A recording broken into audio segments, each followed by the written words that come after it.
ఏపీలో ఎన్డీఏ కూటమి ఎమ్మెల్యేలు ఇవాళ సమావేశం కాబోతున్నారు. విజయవాడలో ఏ కన్వెన్షన్ లో ఈ సమావేశం జరగనుంది.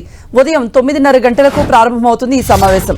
దీనికి టీడీపీ, జనసేన, బీజేపీ ఎమ్మెల్యేలు హాజరవుతారు. శాసనసభాపక్ష నేతగా టీడీపీ అధినేత చంద్రబాబును ఎన్నుకుంటూ ఏకగ్రీవ తీర్మానం చేస్తారు. జనసేన అధినేత పవన్ కళ్యాణ్ ముఖ్యమంత్రి అభ్యర్థిగా చంద్రబాబు పేరును ప్రతిపాదించే అవకాశం ఉంది.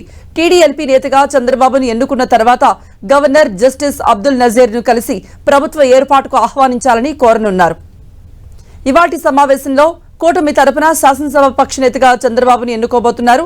అనంతరం తీర్మానం ప్రతిని కూటమి ప్రతినిధి బృందం గవర్నర్ ను కలిసి అందజేయనుంది. ప్రభుత్వ ఏర్పాటును తమకు ఆహ్వానించాల్సిందిగా గవర్నర్ ను కోరనుంది.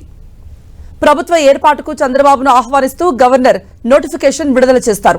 రేపు జరిగే బహిరంగ సభలో ముఖ్యమంత్రిగా చంద్రబాబుతో గవర్నర్ ప్రమాణ స్వీకారం చేయిస్తారు.